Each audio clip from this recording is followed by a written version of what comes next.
नमस्कार चिनाजीराव. नमस्कार नमस्कार चिलम तोंडे साहेब. नमस्कार चिनाजीराव. नमस्कार माकड तोंडे साहेब. तर चिनाजी भाऊ, आमच्या चिलम तोंडे आणि माकड तोंडे कंपनीमध्ये तुम्हाला पार्टनर म्हणून घेण्याची आमची इच्छा आहे. अरे वा वा वा, चांगला प्रस्ताव आहे. मग बरं, काम कोणतं काढलं म्हटलं? कोणतं काम करायचं आहे? आपल्या गावाच्या शेजारी एक धरण पास झालेलं आहे. ते धरण आपल्याला बनवायचं आहे चिनाजी भाऊ. अच्छा, त्या धरणाच्या संदर्भात आले का तुम्ही? तर चिलम तोंडे आणि माकड तोंडे साहेब, धरण होणं तर मुश्किल आहे. अरे काऊन चिनाजी साहेब, असं काऊन म्हणत आहे तुम्ही? या गावाच्या भरवशावर आम्ही 5 कोटी रुपये इन्व्हेस्ट केलेले आहे आणि खूप मोठ्या लगेने हे काम मिळवलेलं आहे चिनाजी भाऊ. आपल्याला कोणी हालतीत एवढं काम करायला लागते म्हणलं. पुन्हा तुमचा निकाल बरोबर आहे, पण ते धरणातनी जमीन जाते ना, लोकांची जमीन जाते ना म्हणलं.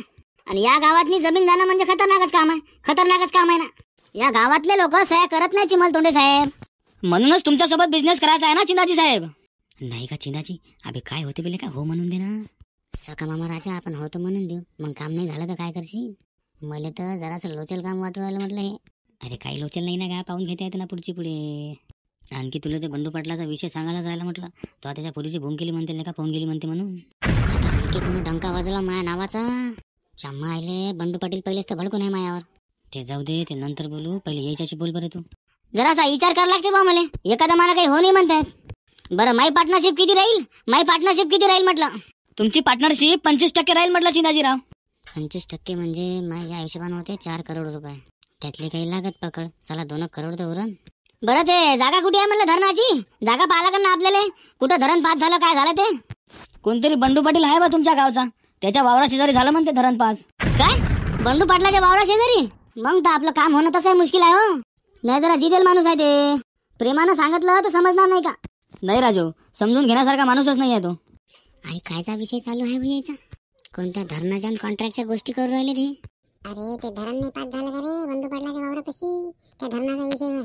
हो का? बरं, मी काय म्हणतो, आधी आपण जागा पाहून घेऊ, नंतर ठरवू ना मग काय करायचं ते. हो, मला तसंच वाटते. पहिले जागा वगैरे पाहून घेऊ, मग पाहता येते पुढचं काय तर. हो, तसं नाही ऐकला तर मग जरा कायद्याने घेता येते. नाही कसं का मामा? कायदा फायद्याने मानते का बंडू पाटील? अरे पुढची पुढे पाहता येते ना का? बरोबर, पहिले जागा पाहून घ्या ना, मग पाहता येते ना काय ते. हा, हे पटलं बा आपल्याला. बरं चला मग जागा पाहू आता. चिंदाजीराव, हे होय ते स्पॉट चिंदाजीराव. अरे पण हे वावर तर बंडू पाटलाचा आहे राजा. बरं, हाय वावराचं सेंटर आहे म्हणलंय बंडू पाटलाच्या. बंडू पाटील काही जमू देत नाही राजा आपल्याला. जरा कठीणच काम दिसते बंडू पाटलाचं, कारण हे झालं त्याचं सेंटर वावराचं, आणि इथून धरण बांधणं म्हणजे जरा खतरनाकच काम वाटू राहिलं. अहो चिंदाजीराव, तुम्ही फक्त साथ द्या हो. असे बंडू पाटील किती येतील किती जातील. थोडंसं राजकारण घ्या लागेल ना, ते कुठे काम होईल ते आपलं, नाही का? त्याशिवाय काम होईल का? पण यात नाही राजकारण करता काय, कारण हे झाली त्या मालकी हक्काची जमीन नाही, म्हणजे यात काही आपण बोलू शकत नाही ना. थोडंसं दिमागानं काम घेतलं तर जमते चिंदाजीराव, कारण राजकारणात तुमचा वट चांगला आहे आणि हे तुम्हीच करू शकता बरं चिंदाजीराव. या कामात कमीत कमी 2 कोटी उडायला पाहिजे तुम्हाला चिंदाजीराव. पहा, 2 कोटीचा प्रश्न आहे. हो ना, तुमचं बरोबर आहे, पण आता करावं काय म्हणलं? करावं काय मला तर काही सुचू नाही राहिलं. राजा, बंडू पाटील म्हटलं लय जिदेल माणूस आहे. शेतीसाठी तर काही करू शकते म्हणलं, ते काही करू शकते. अहो चिंदाजीराव, जरा आडव्या हाताने घेऊन पहा ना. तुम्हाला सांगा लागते का राजा? नाही ना, त्या रस्त्याने नाही जमत ना ते.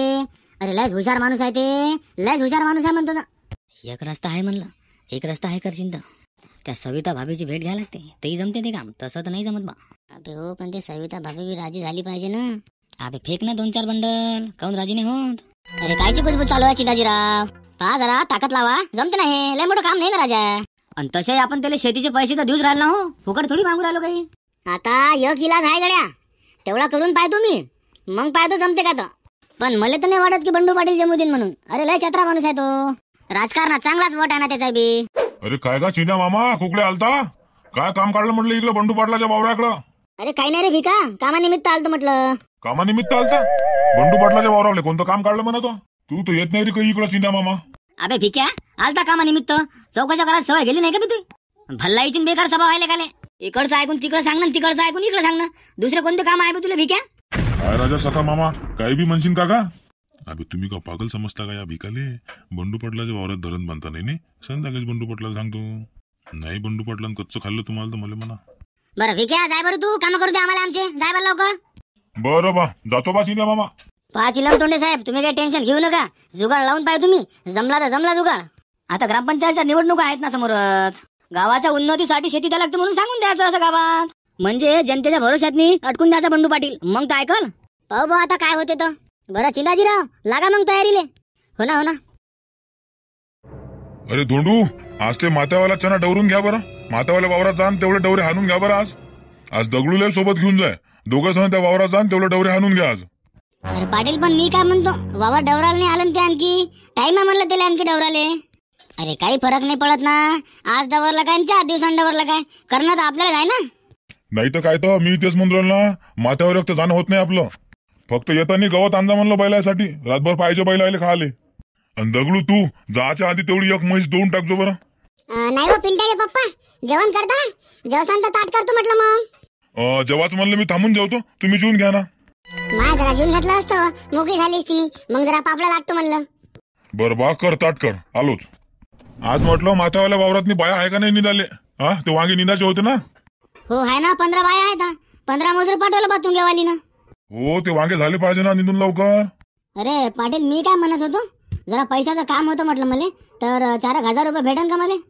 अरे काय काम होतं रे बा दगडू, काही अडचण आहे का? नाही, असंच जरा घरगुती, घरात पाहिजे नाही का पैसा खर्चाले म्हणून. बरं बरं, जातानी 4,000 रुपये घेऊन जाजो घरून. अरे ओ बंडू पाटील, मोठी बातमी हाती लागली म्हणला आज. कोणती रे बा, कोणती बातमी आणली तो आता? अहो ते चिन्या मामा आणि सका मामा 2 माणसाला घेऊन आपल्या वावराकडे आलते बा. आपल्या वावराकडे बोट टाकू टाकू गोष्टी करत जायते.